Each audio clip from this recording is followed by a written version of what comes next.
وَإِذْ نَجَّيْنَاكُمْ مِنْ آلِ فِرْعَوْنَ يَسُومُونَكُمْ سوء العذاب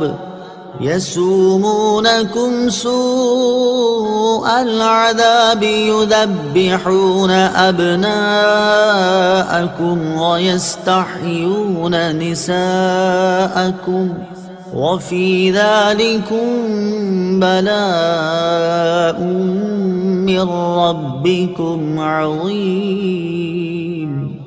ترجمہ: اور یاد کرو جب ہم نے تمہیں فرعونیوں سے نجات دی جو تمہیں بہت برا عذاب دیتے تھے، تمہارے بیٹوں کو ذبح کرتے تھے اور تمہاری بیٹیوں کو زندہ چھوڑ دیتے، اور اس میں تمہارے رب کی طرف سے بڑی آزمائش تھی۔ وَإِذْ نَجَّيْنَاكُمْ مِنْ آلِ فِرْعَوْنَ، اور جب ہم نے تمہیں فرعونیوں سے نجات دی۔ تفسیر صراط الجنان میں ہے، اس سے پہلی آیات میں بنی اسرائیل پر کی گئی نعمتوں کا اجمالی طور پر ذکر ہوا، اور اب یہاں سے ان نعمتوں کو تفصیل کے ساتھ بیان کیا جا رہا ہے۔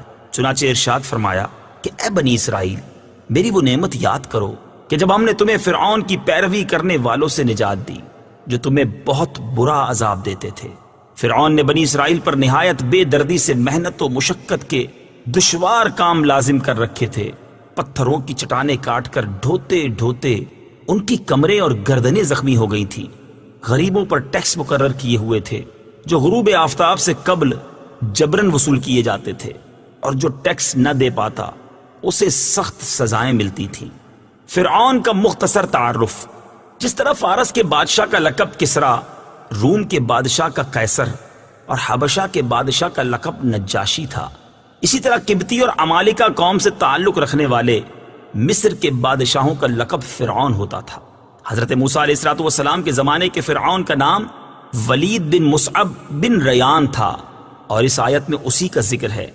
اس کی عمر 400 سال سے زیادہ ہوئی۔ نیز اس آیت میں آل فرعون سے اس کے پیروکار مراد ہیں۔ یذبحون ابناءکم، وہ تمہارے بیٹوں کو ذبح کرتے تھے۔ تفسیر صراط الجنان میں ہے، فرعون نے خواب دیکھا کہ بیت المقدس کی طرف سے ایک آگ آئی اور اس نے مصر کو گھیر کر تمام قبطیوں کو جلا ڈالا، جبکہ بنی اسرائیل کو کوئی نقصان نہیں ہوا۔ اس خواب سے اسے بڑی وحشت ہوئی۔ کاہنوں نے تعبیر دی کہ بنی اسرائیل میں ایک لڑکا پیدا ہوگا جو تیری ہلاکت اور تیری سلطنت کی تباہی کا سبب بنے گا۔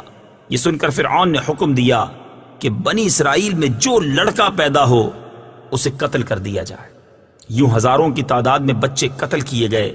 قدرت الہی سے اس قوم کے بوڑھے جلد مرنے لگے تو قبطی سرداروں نے گھبرا کر فرعون سے شکایت کی کہ ایک طرف بنی اسرائیل میں موت کی کثرت ہو گئی ہے اور دوسری طرف ان کے بچے بھی قتل کیے جا رہے ہیں۔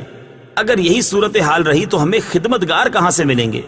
اس پر فرعون نے حکم دیا کہ 1 سال بچے قتل کیے جائیں اور 1 سال چھوڑ دیے جائیں۔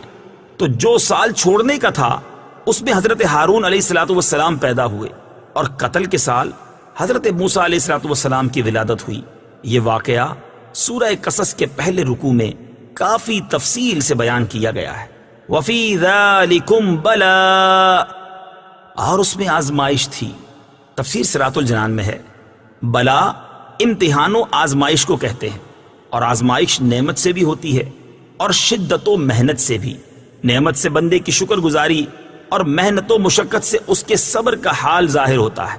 اس آیت میں اگر ذالکم کا اشارہ فرعون کے مظالم کی طرف ہو تو بلا سے محنت و مصیبت مراد ہوگی، اور اگر ان مظالم سے نجات دینے کی طرف اشارہ ہو تو بلا سے نعمت مراد ہوگی۔